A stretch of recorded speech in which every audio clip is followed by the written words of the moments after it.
28 नवंबर 2019 की रात को एक किस्सा होता है हैदराबाद में।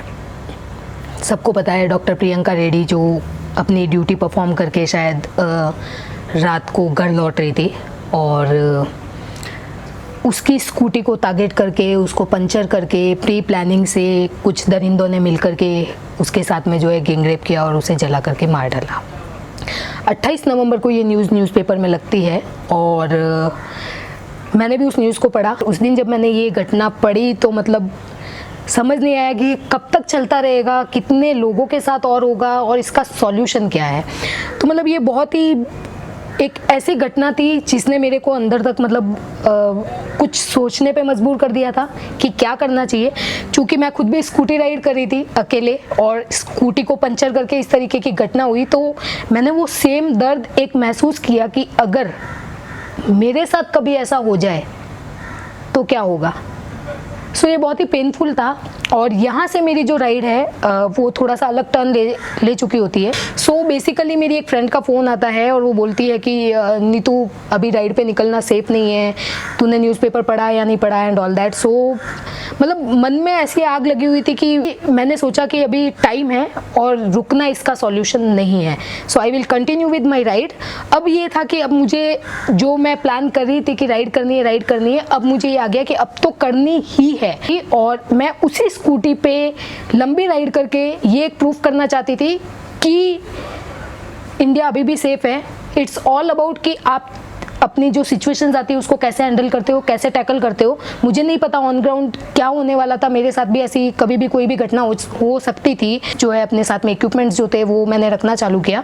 मैंने एक सेफ्टी टीजर मेरे पास में था करंट वाला, एक नाइफ मेरे पास में थी। सो इस तरीके से बट मैंने सोच लिया था कि नहीं अभी तो मतलब इतनी आग लग चुकी थी कि अब तो न्यूज़पेपर्स की हेडलाइन बदल जानी चाहिए। मतलब कुछ ऐसा हो, आई वॉज ईगरली वेटिंग कि कुछ ऐसा हो कि मैं मतलब डिफीट करते करते मरूं। मतलब कि अगर 4 लोग भी मेरे सामने आ रहे हैं ना तो मैं आग लगा करके, चाहे ऑन ग्राउंड कुछ भी हो। मतलब इतना अंदर दर्द और इतना अंदर गुस्सा भर चुका था।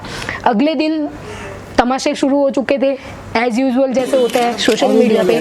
तो कैंडल मार्च, कोई फोटो शेयर कर रहा है, रेप, कोई अपनी फोटो साथ में लगा करके भेज रहा है, कोई लोग मतलब कुछ लिख रहे हैं, कोई क्या कर रहे हैं। मेरे घर से भी फ़ोन आने चालू हो गए थे कि ये इस तरीके की घटनाएं हो रही है, शाम को मत राइड कर, घर आजा वापस। तो ये माहौल बन चुका था और इन सब के अगेंस्ट जाकर के मैंने डिसाइड किया कि अब जो है अब मुझे फाइनली राइड करनी है and I have to do it. और मैंने दिमाग से सोचा, मुझे एक चीज़ नज़र आई मैंने जब ऑब्जर्व किया कि वो घटना इसलिए नहीं होती। हम लोग जनरली बोलते हैं कि लड़कियां घर से बाहर निकलती है छोटे कपड़ों में, पार्टी करने जाती है, बॉयफ्रेंड्स के साथ में ड्रिंक करती है, इसलिए ये सब घटनाएं होती है। उस दिन क्या हुआ था? उस दिन इनमें से कुछ भी नहीं हुआ था। उस दिन मुझे सिर्फ ये चीज़ समझ आई कि ऐसा इसलिए हो रहा है because we are living in a male dominated society. तो अगर अकेली लड़की घर से बाहर निकलती है 11 बजे तो वो हमारी सोसाइटी को मंजूर ही नहीं है। सो बेसिकली एक डॉक्टर के साथ हम बोलते बेटी बचाओ बेटी पढ़ाओ, हम बड़ी महानता वाली बातें करते हैं। सो एक डॉक्टर के साथ में अगर गैंग रेप का किस्सा होता है, इसका मतलब क्या है?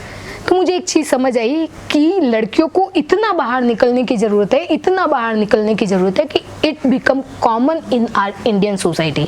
जो मेल डोमिनेटेड सोसाइटी जो है ना, जो सोचते हैं कि लड़की को अकेले जो है आधी रात को बाहर नहीं निकलना चाहिए, तो लड़कियां इतना बाहर निकले कि उनकी सोच ही चेंज हो जाए कि इट्स कॉमन इन इंडिया कि कोई भी लड़की कभी भी आधी रात को घर निकल सकती है। तो उस वक्त मेरे दिमाग में एक थॉट आया था, लड़कियों घर से बाहर निकलो, #राइड फॉर रिवॉल्यूशन।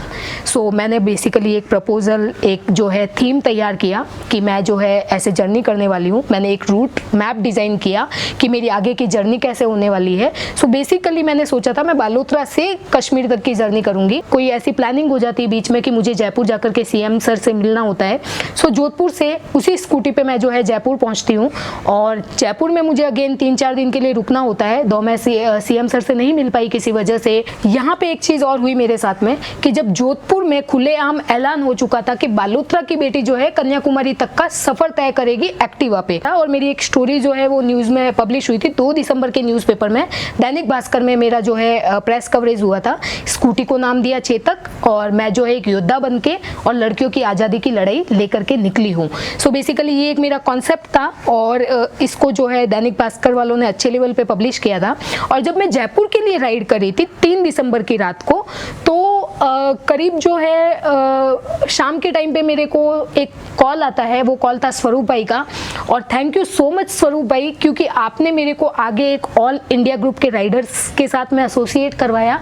और यहाँ से जो मेरी राइड थी, जब आप बोलते हैं ना कि जब आपके अंदर कुछ कर गुजरने की चाह होती है ना, तो अपने आप जो है कारवा बनता चला जाता है। एग्जैक्टली मेरे साथ में भी ये चीज़ हुई थी। सो स्वरूप भाई का कॉल मुझे आया, और उन्होंने मुझे जयपुर के एक राइडर के नंबर प्रोवाइड किए थे कि आप जयपुर जाकर के इनसे मिलना। और वहाँ से मैं ऑल इंडिया ग्रुप के कॉन्टैक्ट में आ चुकी थी। जयपुर में गई। Praveen beast, you are a very supportive guy, thank you so much कि आपने इतना मुझे सपोर्ट किया। और जयपुर जाकर के जो है मैं दिल्ली की प्लानिंग करती हूँ। मैंने सोचा कि अब दिल्ली दूर नहीं, सो व्हाई नॉट, दिल्ली से मैं कन्याकुमारी करती हूँ। तो फिर से मुझे जो है आरसीसी राइडर्स ग्रुप के जो मेंबर थे शशांक भाई से मेरी बात चल रही थी। तो शशांक भाई ने बोला कि नीतू आप बहुत अच्छा कॉज लेकर के निकले हो, तो दिल्ली से क्यों, वाई नॉट फ्रॉम कश्मीर, तो कश्मीर से करो। कभी किसी ने कश्मीर से जो है एक्टिवा पे किया भी नहीं है। तो उस टाइम पे बहुत ही सर्दी का टाइम चल रहा था, रोज़ न्यूज़ आ रही थी कि -4 -5 डिग्री चल रहा है कश्मीर में, 370 का एक्ट भी चल रहा था। बट मेरे माइंड में कहीं ये सारी चीज़ें नहीं थी। मेरे माइंड में सिर्फ एक ही आग थी कि ये मैसेज कितना मास लेवल पे जा सकता है। सो मैंने अपने आप को रेडी किया। मेरे माइंड ने बोला yes I should do that. और मैं जो है एक प्रॉब्लम मेरे पास था कि मैं 6 साल पुरानी स्कूटी पे राइड कर रही थी। सो जयपुर में मैंने एक मैकेनिक को अपनी स्कूटी दिखाई, एंड उसने बोला कि अगर आप ये स्कूटी लेकर के जाते हो तो ये आपको आगे प्रॉब्लम क्रिएट कर सकती है। रातों रात मैंने डिसाइड किया। मैंने 3-4 लोगों से बातचीत की, और मैंने सोचा अगर नई स्कूटी लेनी है तो कौन सी स्कूटी लेनी चाहिए। सो फाइनली आई डिसाइडेड कि BS6, क्योंकि अलॉय व्हील के साथ में आ रही है, डिस्क ब्रेक के साथ में आ रही है, 120 cc का उसका इंजन है। सो ये एक अच्छी गाड़ी हो सकती है, एक अच्छी स्कूटी हो सकती है राइड करने के लिए। सो जो है मैंने 6 दिसंबर को मैंने जो है नई स्कूटी ली थी, और मैं उसी स्कूटी पे आगे दिल्ली के लिए, क्योंकि नॉर्मली ये होता है कि आपको वार्म अप करना होता है, गाड़ी को रेगुलर रोड्स पे चलानी होती है। तो मैं जो है नई स्कूटी लेते ही जो है दिल्ली के लिए निकल चुकी थी।